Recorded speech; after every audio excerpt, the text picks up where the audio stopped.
Bueno, lo que vamos a hacer ahora es arrancar con el TP8, que es sistema digestivo y sistema respiratorio. Primero hablamos del sistema digestivo porque cuando nosotros vamos viendo las maquetas nos damos cuenta que el sistema respiratorio deriva del sistema digestivo, que quiere decir que tiene un primordio de esto. Ahora vamos a ir repitiendo cosas y se van a dar cuenta de lo que es importante.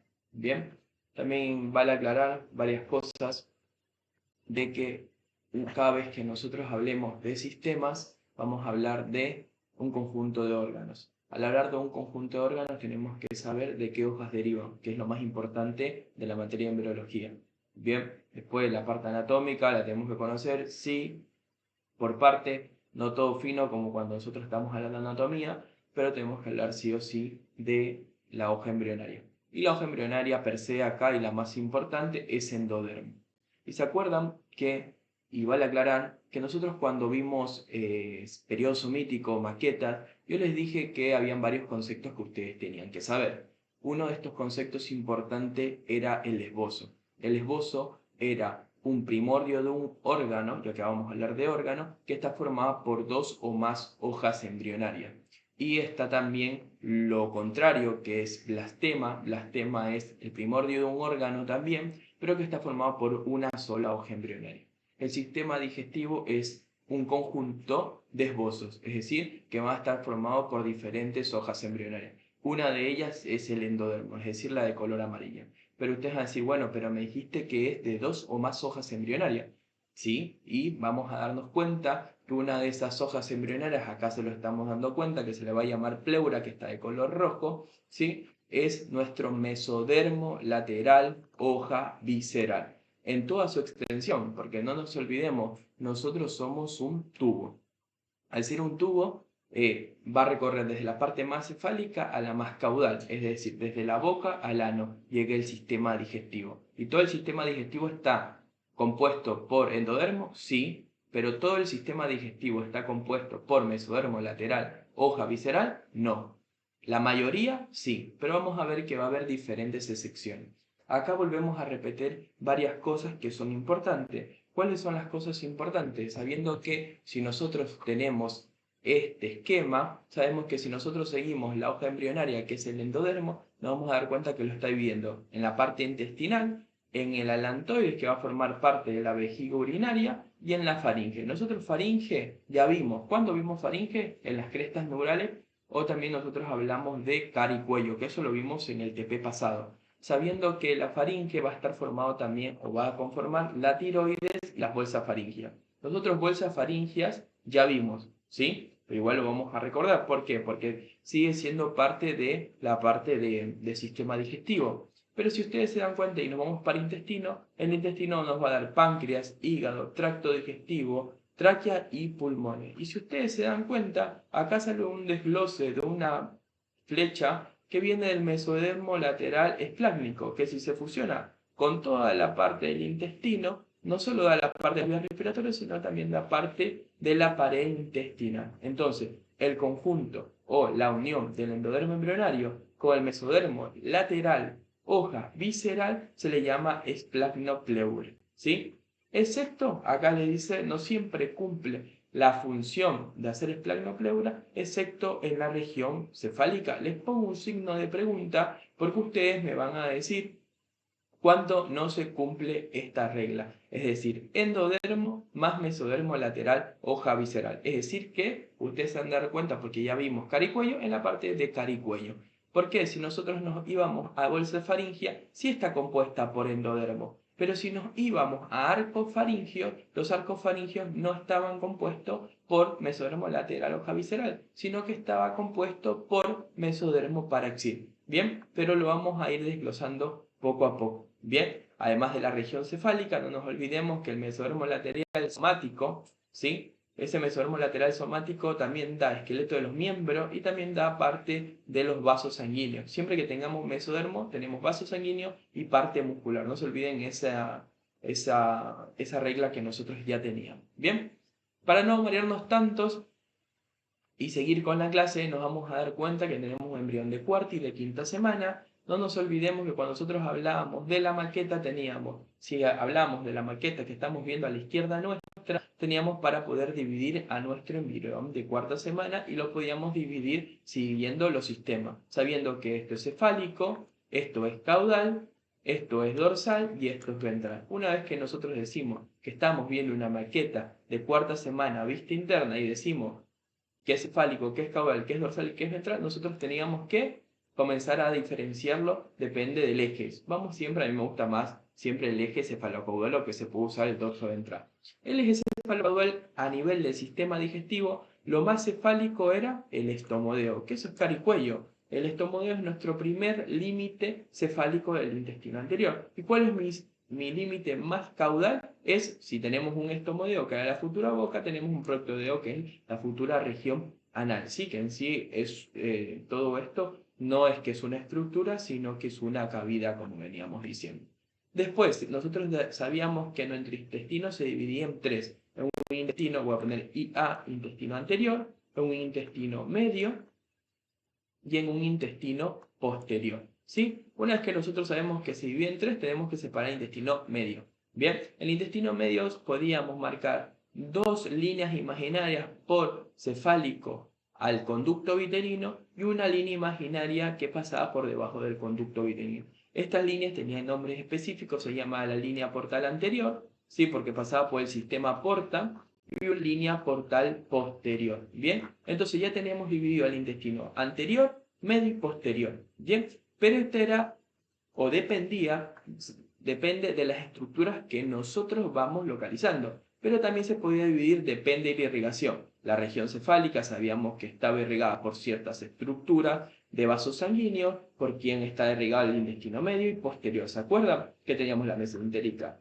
superior, la mesentérica inferior, y acá teníamos todo el tronco celiaco. ¿Se acuerdan de todo esto? Esto lo vimos hace poco. Y también además vale recordar de que una vez que ustedes hablen de las maquetas, van a tener que hablar de las diferencias entre la cuarta y quinta semana. Que esto lo vamos a dejar para la última parte de la clase, porque vamos a ir dividiendo a nuestro intestino anterior, medio y posterior en la clase. Nuestro intestino anterior también se lo puede dividir en dos, si nosotros hablamos de esto. Nuestro intestino anterior iba desde el estomodeo hasta esta línea imaginaria. También se le dice que va hasta la yema hepática o el esbozo dorsal del páncreas. Quiere decir que va a corresponder que nosotros hablemos de faringe, de bolsas faringias, ¿sí? Que es endodermo, de intestino respiratorio, perdón, de sistema respiratorio, de esófago, estómago y parte proximal del duodeno y todas las glándulas anexas. Esto es todo intestino anterior. Y el intestino anterior, como les decía, se puede dividir en dos. ¿Cómo en dos? Si nosotros trazamos una línea que pasa por la división entre el esófago y el sistema respiratorio, todo este sector que voy a marcar de color azul, todo este sector, perdón, se puso rojo, todo este sector que está acá es intestino anterior, pero es intestino anterior faríngeo. Y entonces, todo lo que queda por debajo de la división del intestino respiratorio es intestino anterior también, pero propiamente dicho. ¿Por qué? Porque va a hablar justamente de órganos, esófago, estómago, glándulas y la parte proximal del duodeno. Y de acá vamos a hablar sobre cara y cuello, que en sí ya hablamos todo de la primer parte. Una vez terminado esto, vamos a hablar sobre cada uno de estos. Bien, vale recordar acá es algo de recordatorio: embrión cuarta semana, vista externa, donde teníamos el estomodeo, que es nuestro ingreso en la cavidad, y acá nosotros lo veíamos también, cuál es la división según la irrigación. Entonces, ahora que vamos a ver nosotros, vamos a ver solo intestino anterior y en un segundo video vamos a hablar sobre intestino medio y posterior, que esto lo vamos a ver juntos, ¿sí? Porque el intestino posterior es muy cortito. Bien, ahora, ¿qué es importante? Tenemos que ver primero estomodeo, que es la futura boca, vamos a ver la faringe y las bolsas faringias. ¿Qué quiere decir esto? Es decir, que nosotros, para cuando hablamos también de intestino, también tenemos que hablar sobre la formación de la lengua. La formación de la lengua nosotros ya lo vimos, así que le vamos a dar pausa, perdón, pase a este tema, pero sí es importante ver sobre faringe. ¿Qué es faringe? Es decir, que si yo continúo por el estomodeo, todo esto le saqué. Yo agarré esto, lo saqué. Es decir, que nosotros estamos viendo desde anterior, es decir, que nosotros estamos desde ventral, y podemos ver que la faringe tiene las bolsas faríngeas, ¿sí? Que no se olviden que son 4 bolsas faríngeas, y que en su sector medio tenemos un conducto que es el conducto tiroidoso de la tiroides. Y si ustedes se dan cuenta acá, tenemos a nuestro intestino dividiéndose en dos, en un esbozo, es decir, una evaginación de mi endodermo, que va a ser ventral, que va a formar mi esbozo laringotraqueal en cuarta semana, y todo lo que le sigue es el esófago. Una vez visto esto, es solo recordatorio saber que la primera bolsa me da trompa de Eustaquio, carja del tímpano, la segunda bolsa me da amígdala palatina, la tercera bolsa me da paratiroides inferior y timo, y la cuarta bolsa me da paratiroides superior y nos da el cuerpo último branquial, que son las células de la tiroides. Bien, ahora vamos a hablar sí del tema, es decir, de esófago. El esófago, si ustedes saben, es el mismo conducto del tubo digestivo donde va a pasar todo el bolo alimenticio. Bien, pero ¿qué quieren que ustedes sepan de esto? Para aclarar, dicen que el intestino anterior, todo el intestino en sí, está formado por diferentes epitelios. Por eso en histología ustedes saben que les preguntan cuál es la diferencia entre duodeno, yeyuno e ilio, cuál es la diferencia entre intestino delgado, grueso, y siempre se los pregunta en histología, ¿no? Porque anatomía es otra cosa, se lo pregunta sabiendo los diferentes tipos de epitelio. ¿Y quién da el epitelio? El endodermo. ¿Le vamos a preguntar en eso en embrio? No, pero le van a preguntar que hay etapas de la histogénesis del esófago. Estas etapas de la histogénesis no solo es en el esófago, se da siempre. Si ustedes se dan cuenta, acá tenemos varias láminas histológicas donde nos vamos a dar cuenta que en la séptima semana, más o menos, el tubo digestivo en general tiene un epitelio pseudoestratificado, si lo quieren decir así, y ese epitelio es igual para todos, para todo el intestino, pero se dice que hay una etapa de epitelización, es decir, que mi conducto, es decir, mi luz, comienza a obliterarse. ¿Cómo se comienza a obliterar? Porque el mismo epitelio prolifera y tapa la luz y tapa la luz. ¿Se dan cuenta? Eso pasa entre la semana 7, octava, hasta la semana 12. Pero ¿qué pasa con esto? Nosotros no tenemos todo el intestino cerrado, ¿sí? Sino que esto se da una repitelización. ¿Qué es una repitelización? Formar apoptosis en varios sectores para que cada sector de mi intestino digestivo tenga un epitelio específico. Es decir, que va a haber una remodelación de la luz, va a tener un epitelio específico. ¿Y qué también les llegan a preguntar de esto? Esto es un corte, ¿sí? Un corte transversal. Pero si yo vengo y dibujo un tubo, ¿sí? Acá, que yo siempre lo dibujo así, ya sé que no me sale tan bien porque estoy dibujando con el mouse. Si yo vengo y repitelizo una luz, lo tengo cerrado. Pero ¿qué pasa yo? ¿Qué pasa con esto? Si la apoptosis falla, que es importante, si falla completamente, ¿nosotros qué vamos a tener acá? Una atresia. ¿Qué es una atresia? Es la obliteración total de la luz.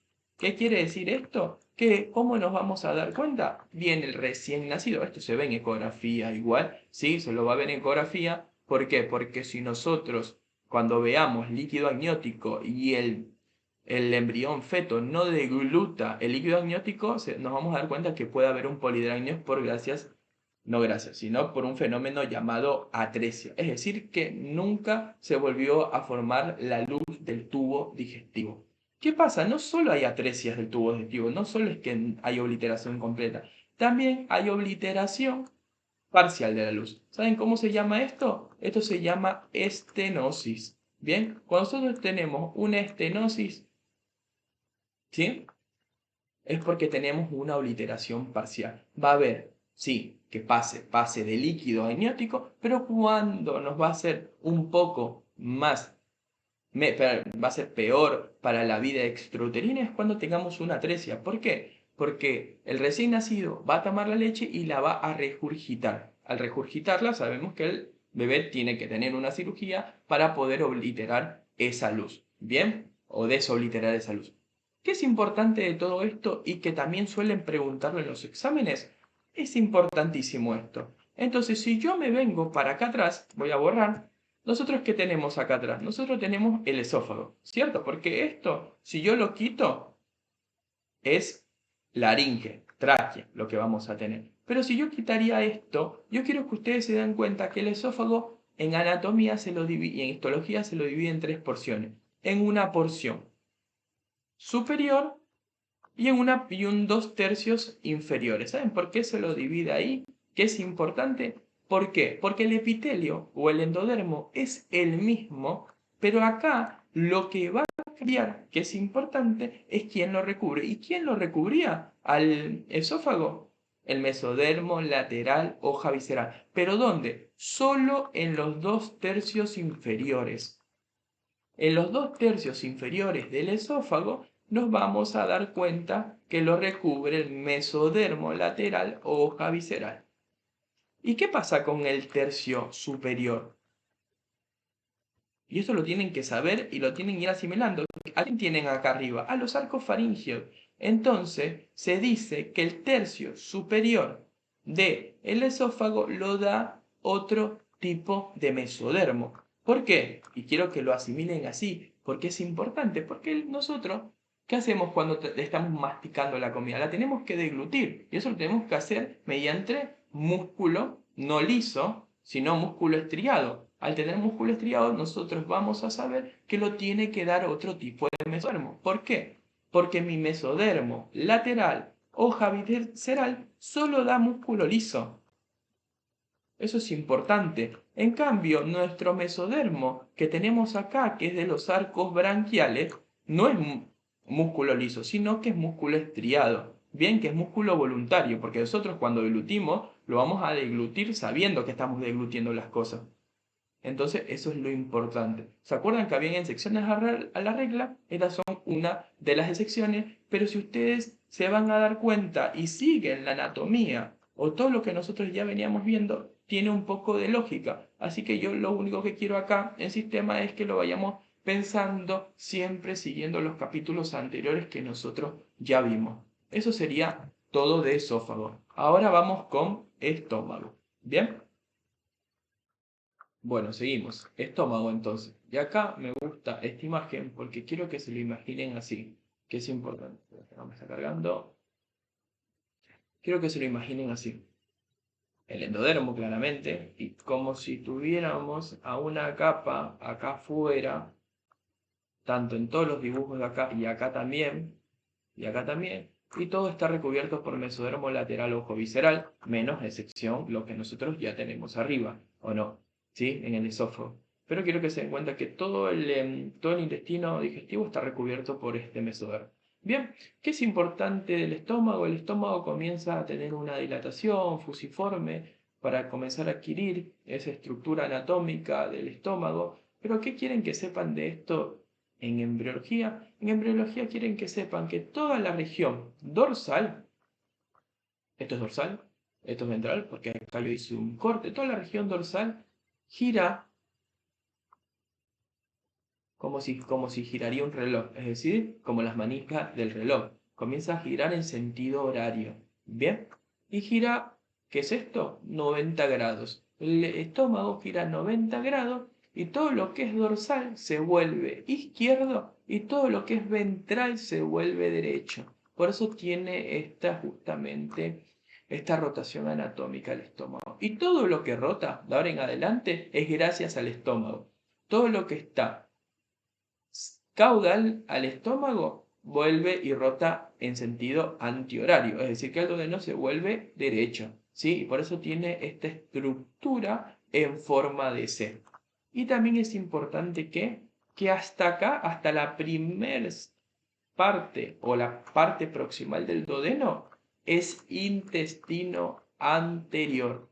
Es decir, que este video terminaría acá, pero no. ¿Por qué? Porque ustedes me tienen que decir, antes de que vos digas esto, acá hay dos evaginaciones. ¿Qué son evaginaciones? Porque yo lo vengo nombrando, pero para recordarlo, son protrusiones de cualquier hoja embrionaria. Por ejemplo, acá, esto es dorsal y esto es ventral. Ustedes saben que de la primer parte o la parte proximal del duodeno tenemos dos evaginaciones.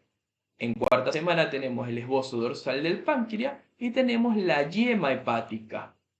¿Sí? ¿Qué quiere decir todo esto? Que es importante. quiere decir que provienen del mismo tubo digestivo. Entonces falta hablar de las glándulas anexas.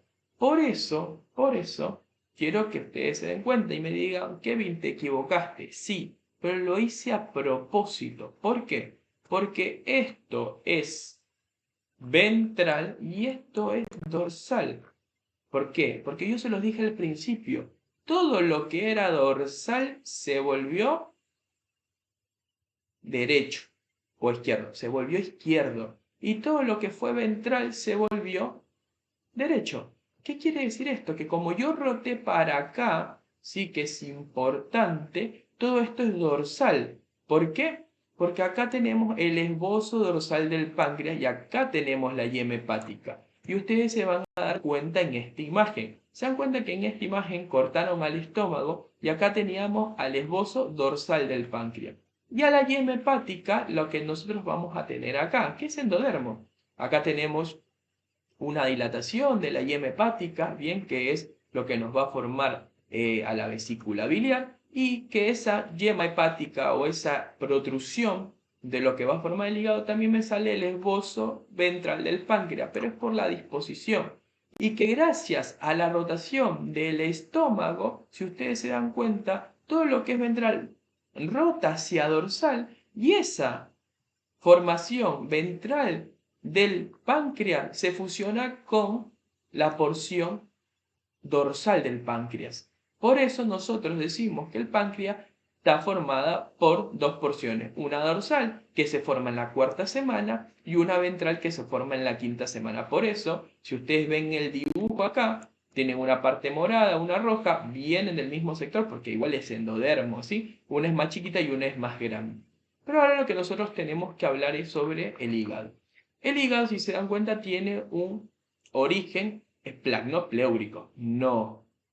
Acá hay otra excepción a la regla. El hígado y la vesícula biliar está formado por endodermo, sí, pero el mesodermo no es el mesodermo lateral o hoja visceral, sino que está formado por el mesodermo del septum transversa. ¿Por qué? Porque está ahí, está aliado a este anatómicamente. ¿Y qué me da el endodermo? Y se los puse acá en amarillito para que ustedes sepan. El endodermo me da los cordones hepáticos, es decir, los hepatocitos. Yo quiero que ustedes sepan que esto es un concepto viejo, estroma y parénquima. El parénquima es la parte funcional del órgano y estroma es la parte estructural del órgano. El endodermo me va a formar el parénquima, la parte funcional, y un transverso me da el estroma, es decir, la parte estructural, y me forma tanto el estroma como la cápsula de Gleason. Y los vasos vitelinos, que esto le vamos a agregar acá, me forman los sinusoides hepáticos. Bien, esto es importante que ustedes lo sepan. Ahora sí vamos con el páncreas. El páncreas tiene un mismo origen, que es el esplagno pleúrico, pero tiene dos porciones. Una porción dorsal que se forma en cuarta semana, si ustedes se dan cuenta acá, y una porción ventral que viene de la yema hepática, que es el esbozo ventral del páncreas, que cuando se fusiona con el esbozo ventral, que acá no se ve también, pero acá sí, se dan cuenta que se fusiona con este. Perfecto. Y que nosotros sabemos que el conducto hepático tiene dos conductos de salida. Un conducto directo al duodeno, ¿sí? Y un conducto que va directamente al colédoco, que es el conducto de salida del hígado. Por eso tenemos dos tipos de secreciones que por donde van a salir las secreciones hepáticas, perdón, pancreáticas. Y ahora, ¿qué es importante de todo esto? El origen. ¿El origen cuál va a ser? Endodermo más mesodermo lateral o hoja visceral, y esto sí lo da. ¿Qué les toman además de esto? Algo importante, el páncreas es una glándula mixta. Al ser una glándula mixta, y que yo quiero que ustedes sepan esto, tiene una porción endocrina y una porción exócrina. La porción exócrina es la de liberar enzimas pancreáticas, ¿sí? Que ustedes lo pueden ver acá. Enzima pancreática como la amilasa y la carbopeptidasa, ¿sí? Es para disgregar lípidos. Bien, ¿qué es importante de esto? ¿Qué es importante? Que ustedes cuando tengan que decirle cuál es la diferencia o cómo se diferencia el órgano a que sea mixto por genes, ¿sí? Esto es importante. Nosotros vamos a tener dos partes de genes. ¿Qué vamos a estar acá? Cuando el Notch está inactivo, las células se van a diferenciar en células endocrinas. Pero cuando el Notch está activo, este gen, se van a volver células exócrinas. Ahora, las células endocrinas que ustedes tienen que saber son varias, pero las que ustedes saben, el páncreas es un órgano que sintetiza las células beta, las células alfa, gamma y delta. ¿Sí? ¿Cuál es la más importante? Las células beta. Pero, ¿por qué? Porque sintetiza insulina. ¿Saben que la insulina es una hormona que lo que hace es guardar la glucosa que está en sangre y disminuir la glucemia en sangre? Que es importante. ¿Por qué? Porque cuando nosotros tenemos un paciente diabético, ¿sí? Se ha descubierto muchas cosas, pero en general es porque no tenemos este tipo de hormonas. Es decir, que el páncreas no funciona mal. Al funcionarnos mal el paciente, no es que no tiene glucosa en sangre, no lo puede mandar a la célula para que sea utilizada. Bien, esto de páncreas. Vale recordar que de hígado, y quiero que lo sepan, que eso lo vamos a ver en el sistema hematopoyético, cumple una función importantísima, la de formar hormonas sanguíneas, perdón, células sanguíneas, pero lo va a hacer en diferentes estadios, es decir, que lo tienen que saber. Cuando lleguemos al sistema hematopoyético lo van a ver. Y también, ojo, una vez que nosotros sabemos el origen y que es importante, tienen que saberse las funciones. Eso lo vamos a tener puesto en el apunte, ¿bien? Pero lo tienen que leer. Vale aclarar, ejemplo, ¿qué función tiene el hígado? Es importante, la de formar bilis. No es que la vesícula biliar forma bilis. La bilis es un saquito que guarda o almacena la bilis. Pero ¿quién lo forma? El hígado. ¿Qué forma también? Forma proteínas, que es importante de todo esto. Pero quiero que lo lean, es importante las funciones hepáticas en la embriología. Bien, con esto, y vale aclarar, ya vimos todo lo que es intestino anterior. Ahora lo que vamos a ver en un segundo video es el intestino medio y posterior. Así que descansen, tomen un café y después vuelvan a poner el video de intestino medio y posterior.